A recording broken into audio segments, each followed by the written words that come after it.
radio stations banned the Beatles' comeback song, making it the biggest hit of the century. London, 1974. The city was a fractured echo of its former self. The swinging 60s were a distant memory, replaced by economic gloom and a pervasive sense of disillusionment. And the Beatles, they were a ghost, a legend whispered, a dream long shattered. Their individual careers had seen varying degrees of success, but the magic, the undeniable force of their collective genius was gone, or so the world believed. John Lennon, living a tumultuous life in New York, felt the weight of that absence more than anyone. He yearned for the raw, unadulterated creativity that had once flowed so effortlessly between him and Paul. Paul McCartney, ever the prolific songwriter, continued to churn out hits, but even his most ardent fans admitted something was missing. The edge, the bite, the Lennon counterpoint. George Harrison, finding solace in spirituality, released critically acclaimed albums, but the shadow of the Beatles loomed large over every solo endeavor. And Ringo Starr, the steady beat, navigated his own path, a beloved figure, but forever linked to the greatest band that ever was. Then a whisper began, a rumor so audacious, so improbable that it was dismissed by most as mere fantasy. The Beatles were recording again, not a full reunion, not return to the stage, but a single song, a comeback, born from a clandestine meeting in a small, unassuming London studio, far from the prying eyes of the press. A song that was meant to be a statement, a defiance, a reminder of their enduring power. But the world, and especially the established music industry, was not ready. The radio stations, the gatekeepers of popular music, had moved on. They had embraced disco, glam, rock, punk. The Beatles were yesterday's news, a nostalgic relic. And when the demo tape of this new, mysterious Beatles track arrived at the BBC, at Capital Radio, at every major station across London, the reaction was not excitement. It was silence, a deliberate, chilling silence. The song was unlike anything they had released before. It was raw, unpolished, filled with a gritty realism that defied the polished pop of the era.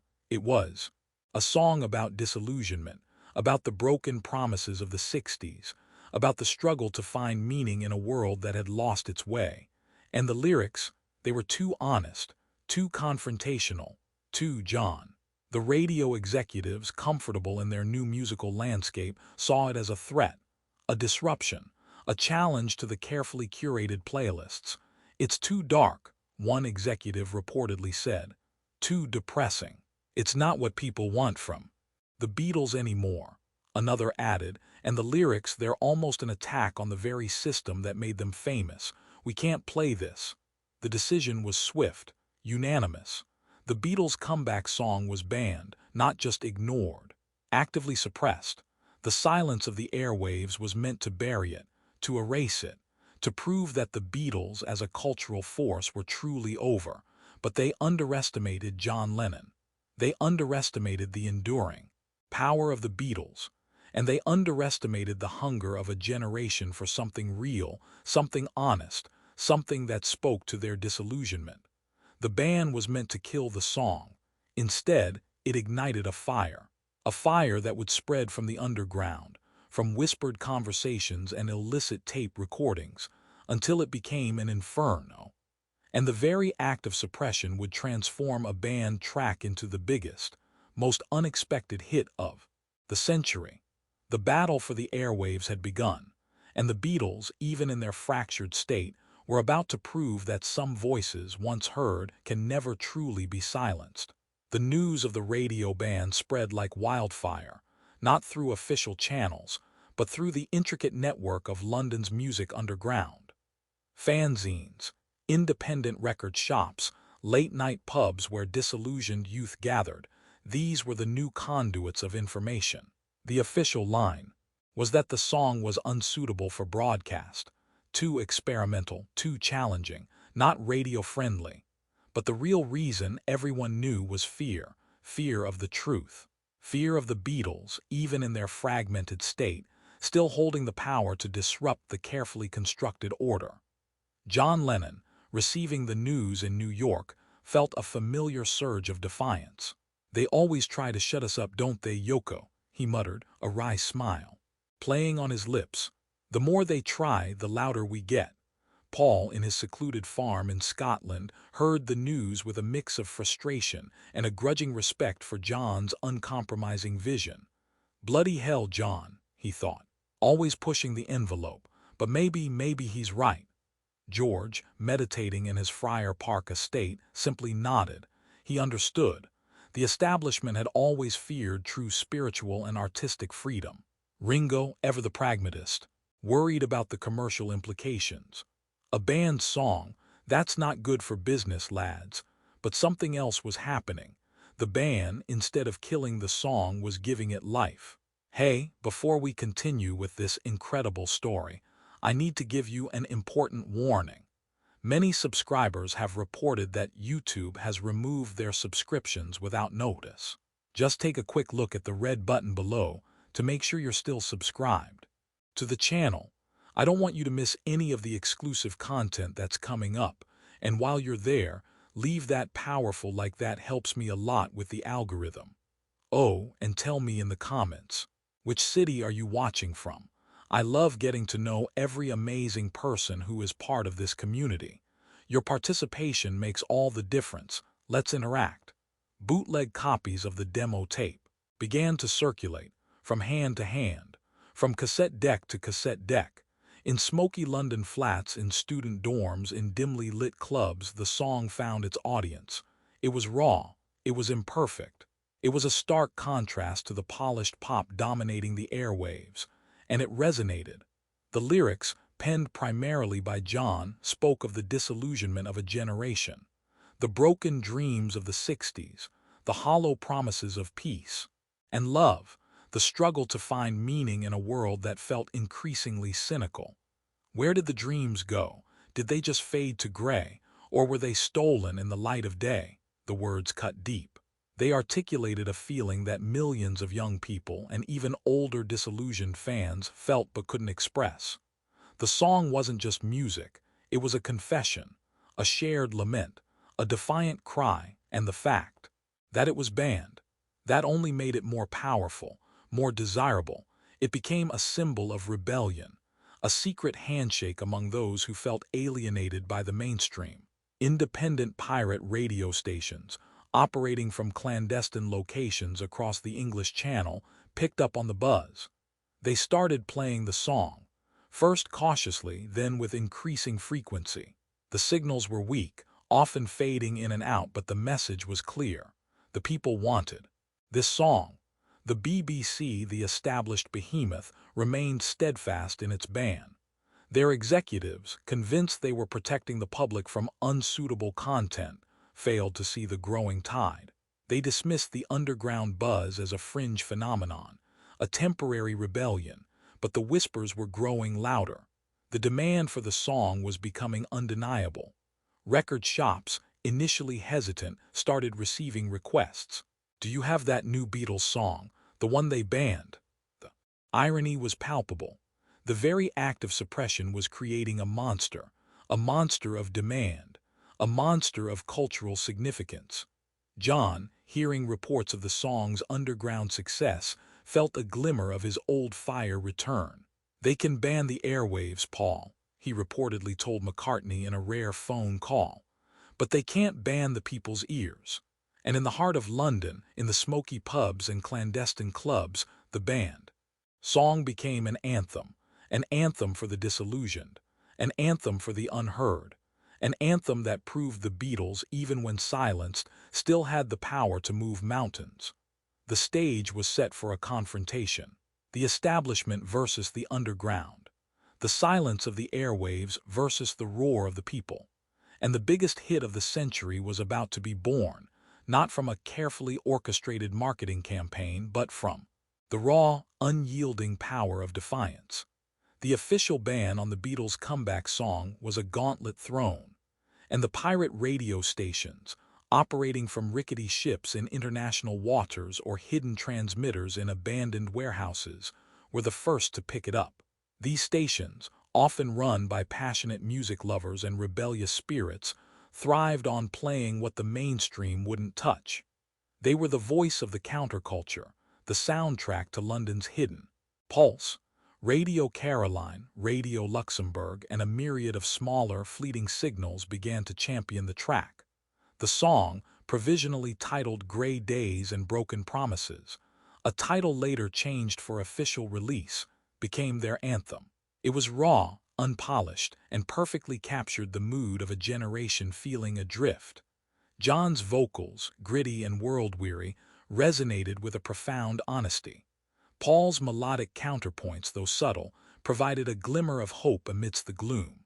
George's guitar work was sparse, haunting, and Ringo's drums provided a solid, almost defiant beat. The song wasn't just played, it was discussed. Listeners called in, their voices filled with emotion, sharing how the lyrics spoke directly to their own disillusionment. It became a communal experience, a shared secret. The BBC, initially dismissive, began to feel the pressure. Their phone lines, usually filled with requests for chart toppers, were now inundated with calls for that new Beatles song.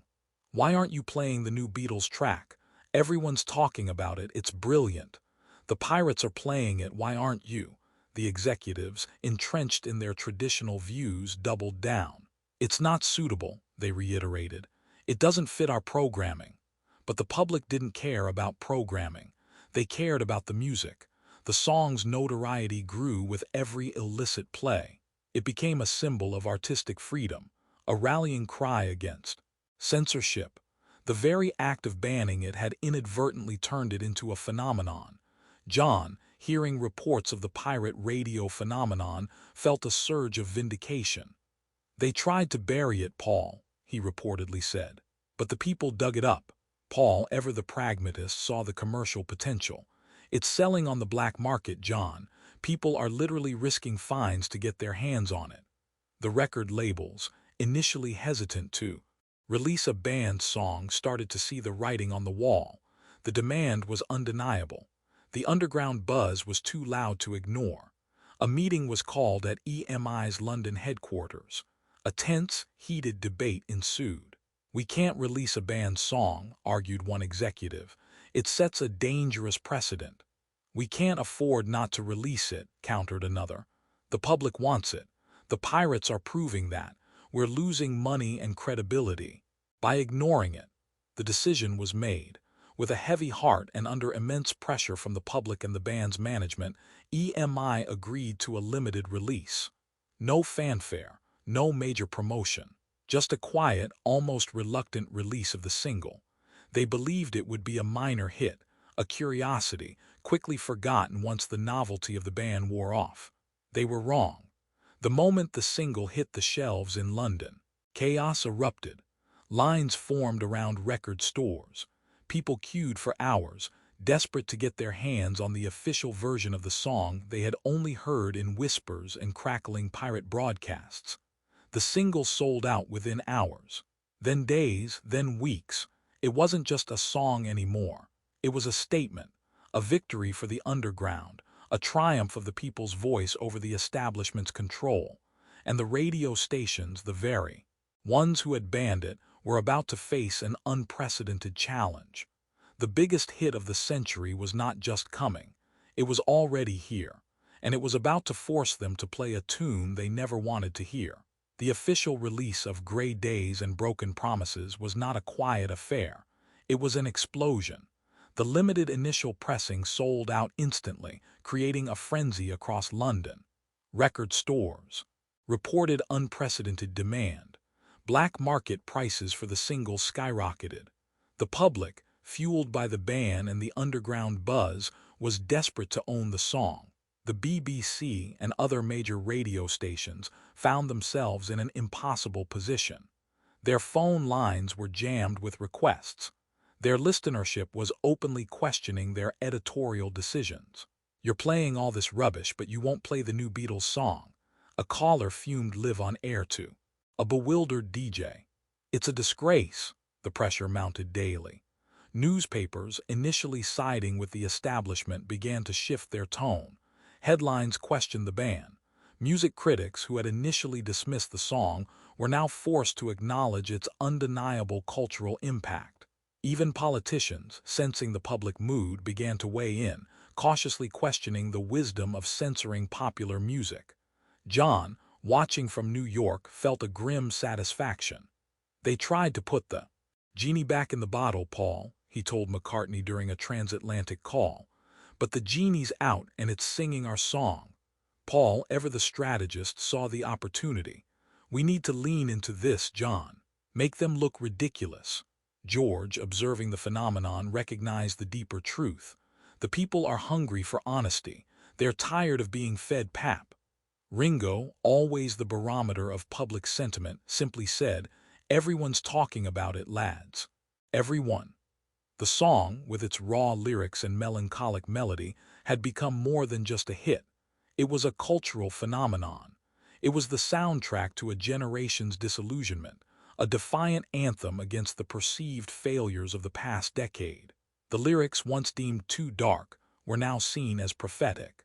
The raw production, once considered unpolished, was now hailed as authentic. The very reasons for its ban had become the reasons for its success. Finally, the dam broke. A junior producer at a regional BBC station, fed up with the hypocrisy and the relentless public demand, made a bold decision. He played "Gray Days and Broken Promises" during his late-night show. The switchboard immediately lit up, not with complaints but with an outpouring of ecstatic calls. The next morning the producer was reprimanded, but the genie was truly out. Other regional stations, emboldened by the public's reaction, cautiously followed suit. The trickle became a stream. The stream became a flood. The major London stations, seeing their listenership plummet and their credibility erode, were forced to concede. One by one, with varying degrees of reluctance, they added "Gray Days and Broken Promises" to their playlists. The first time the song was played on BBC Radio 1, the nation held its breath. The DJ, clearly uncomfortable, introduced it with a stiff, almost apologetic tone. But the moment John's voice filled the airwaves, all discomfort vanished. The song, once banned, now soared. It climbed the charts with unprecedented speed, fueled by weeks of pent-up demand and the sheer force of public will. It wasn't just a #1 hit. It was a record-breaking, chart-topping cultural milestone. It became the fastest-selling single in British history. Then, the fastest-selling single in European history. And then, a global phenomenon. As other countries, initially hesitant, followed suit. The ban had not only failed to silence the Beatles, it had amplified their message. It had turned a controversial track into an undeniable, unstoppable force. And John Lennon, watching the world embrace the song they had tried to bury, knew a profound truth. That some voices, when they speak with honesty and courage, can never truly be silenced. They can only be amplified. The success of "Gray Days and Broken Promises" was staggering.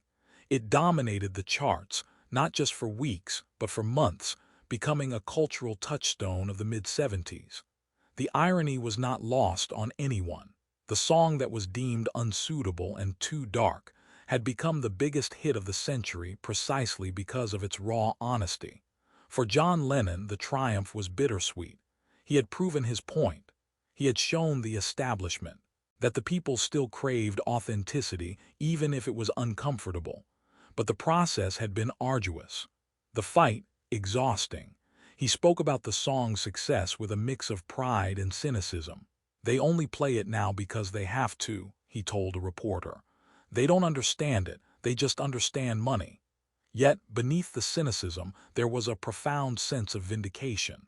He had poured his disillusionment, his anger, his yearning for truth into that song, and the world had listened. Paul McCartney, ever the pragmatist, saw the commercial implications, but also the artistic validation. "It showed us that we still had it," he later reflected. "That even apart, our combined spirit could still move mountains."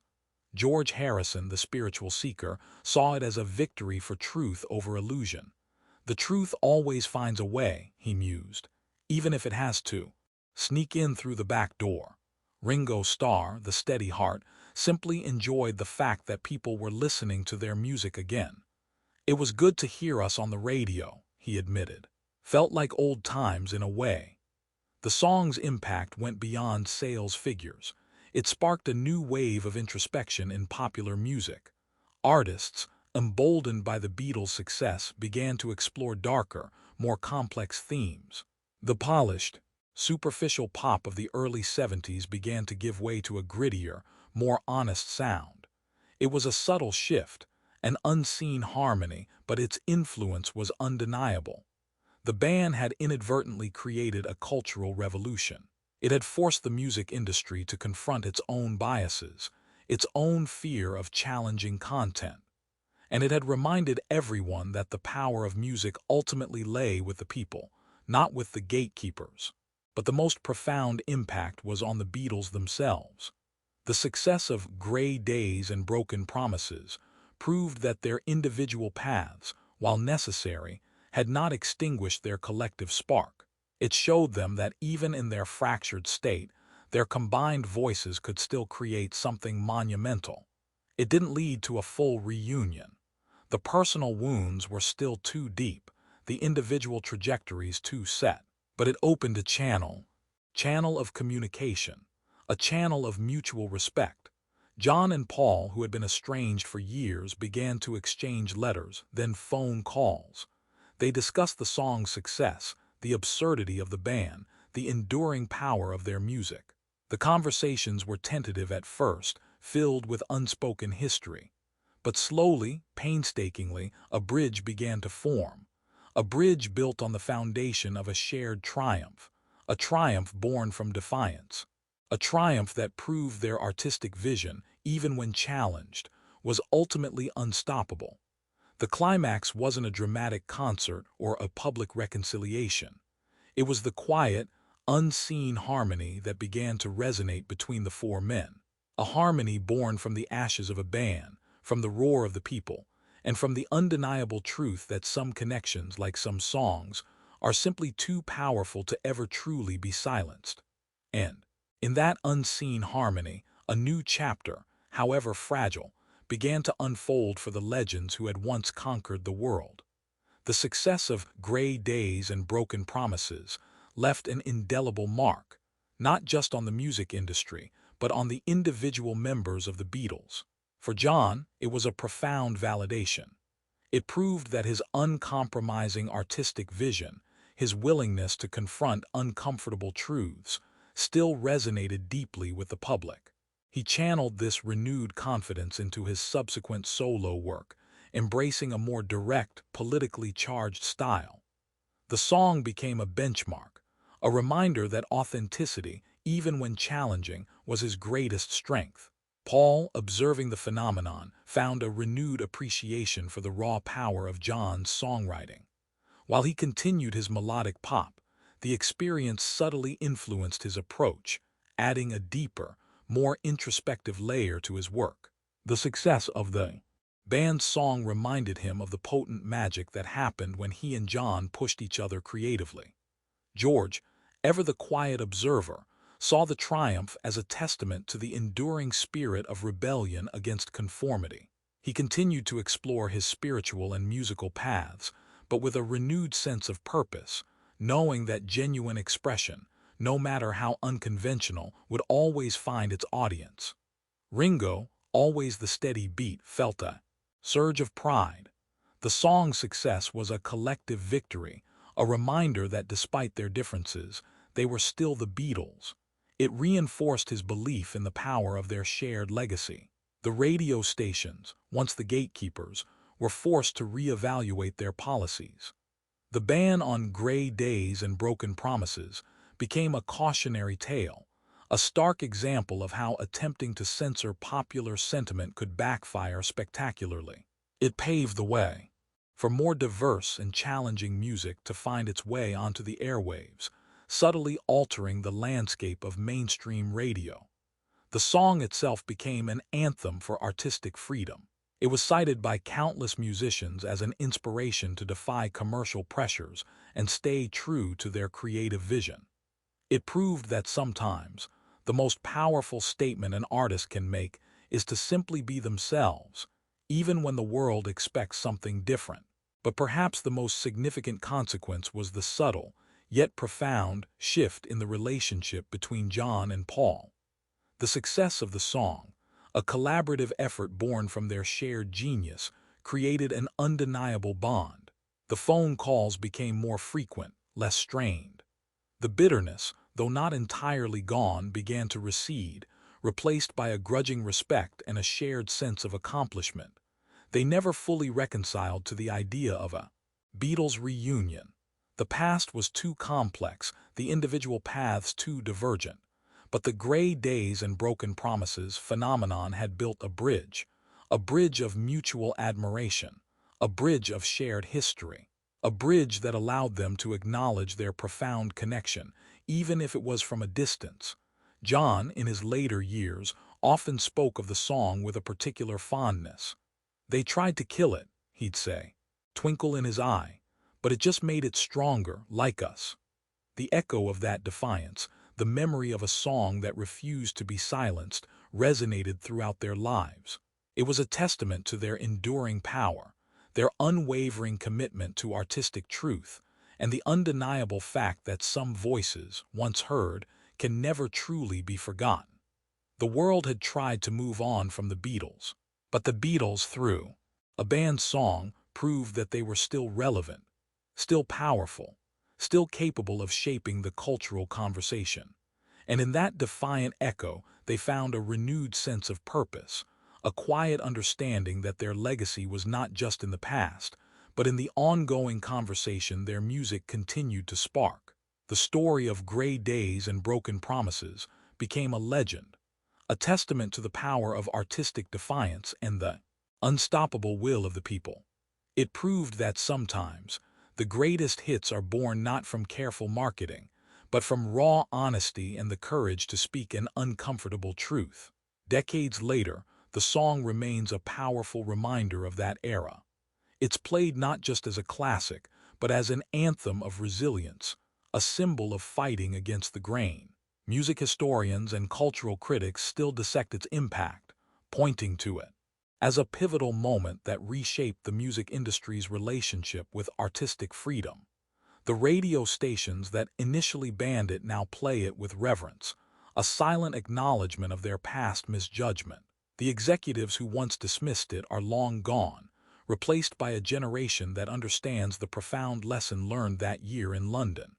But the most enduring legacy of gray days and broken promises lies in its subtle, yet profound, impact on John Lennon and Paul McCartney. It didn't bring the Beatles back together in the way the world hoped, but it healed something. It proved that their creative bond, though fractured, was not broken. It showed them that their individual voices, when combined, still possessed an unparalleled power to move, to challenge, to inspire. John Lennon, tragically silenced in 1980, left behind a legacy of uncompromising truth, and Gray Days and Broken Promises stands as a powerful monument to that truth. A song that was meant to be buried but instead soared. A song that was meant to be forgotten but instead became unforgettable. Paul McCartney, in his later years, often spoke of the unique magic he shared with John, and in those reflections, the story of the band comeback song held a special place. It was a reminder that even when they were at odds, their shared musical language was an unbreakable melody. It reminds us that the greatest art often emerges from struggle, from defiance, from the courage to speak one's truth, even when the world tries to silence it. The Beatles as a band may have ended, but their influence, their spirit, their ability to connect with millions through the raw power of their music never truly died. And Gray Days and Broken Promises is the ultimate proof. A song that was banned but became a hit. A song that was meant to divide but ultimately united. A song that, in its defiant echo, continues to remind us that the most powerful melodies are often the ones that refuse to be silenced. Because some truths, like some songs, are simply too strong to ever truly fade away. If this incredible story of defiance and the unstoppable power of music moved you, make sure to subscribe and hit that thumbs up button. Share this video with someone who needs to hear about the importance of artistic freedom and the magic of unexpected triumphs. What song has ever resonated with you because it spoke an uncomfortable truth? Let us know in the comments. And don't forget to ring that notification bell for more amazing true stories about the hidden depths of music's greatest legends.